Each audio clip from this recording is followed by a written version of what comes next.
కడప జిల్లా ఒంటిమిట్ట కోదండరామస్వామి ఆలయంలో స్వామివారి వార్షిక బ్రహ్మోత్సవాలు వైభవంగా ప్రారంభమయ్యాయి. ఈ సందర్భంగా ఆలయాన్ని విద్యుత్ దీపాలు పూలతో అందంగా అలంకరించారు.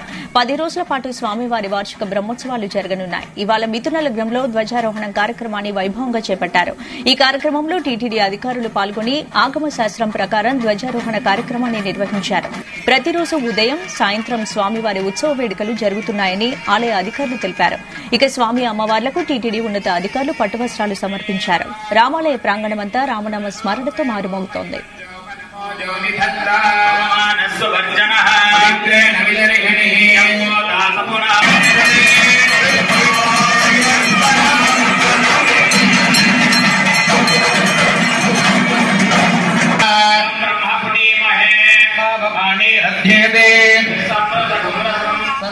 బ్రహ్మోత్సవాల్లో భాగంగా 20న హనుమంత వాహనం, 21న గరుడ సేవ నిర్వహించనున్నారు. 22న చైత్ర పూర్ణిమ నాడు పండువెన్నెల్లో సీతారామచంద్రస్వామి కళ్యాణాన్ని నిర్వహించనున్నారు.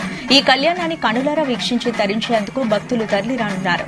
భక్తులు కళ్యాణాన్ని వీక్షించేలా ప్రత్యేక ఏర్పాట్లు చేశారు. 26న నిర్వహించే పుష్పయాగంతో నవమి బ్రహ్మోత్సవాలు ముగియనున్నాయి.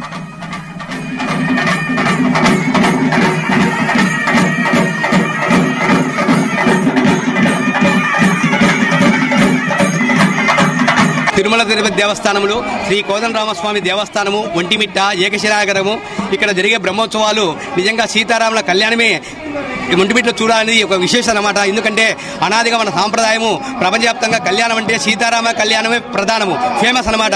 పూర్వకాలంలో మనం పూర్వీకులు ఉన్నప్పటికీ సీతారాముల పటం పెట్టి కళ్యాణం నిర్వహించుకునేవారు. అంటే అన్యోన్య దాంపత్యానికి ప్రతీక సీతారాముల కళ్యాణం. అటువంటి కళ్యాణాన్ని ఒంటిమిట్టలో వెన్నెల రాత్రుల్లో తిరిగించడము. ఎందుకంటే చంద్రుడు ప్రతీక మనసుకు అన్నమాట. సీతాదేవి చంద్రవంశం అని ఇక్కడ వెన్నెల రాత్రుల్లో చతుర్దశి రాత్రి కళ్యాణం నిర్వహిస్తుంటారు. ఆ కళ్యాణానికి తిరుమల దేవస్థానం గారు అద్భుతంగా ఏర్పాటు చేశారు. భక్తులందరికీ అన్నప్రసాదం కౌంటర్లు, మంచి సౌకర్యాలు, మధ్య సౌకర్యాలు అన్ని ఏర్పాటు చేశారు. ఇక్కడ పాంచరాత్ర ఆగమ ప్రకారం ఇక్కడ కళ్యాణము నిర్వహించబడుతుంది అన్నమాట. విశేషము విధంగా కళ్యాణానికి యావని భక్తులు విచ్చేసి బౌద్ధ పాత్రలు కావాలని నిన్న దినం అంకురార్పణ జరిగింది. ఈరోజు ధ్వజారోహణము, 20 హనుమ సేవ, 21 గరుడ సేవ, 22 కళ్యాణముతో మరి 23 రథోత్సవం జరుగుతుందన్నమాట. తర్వాత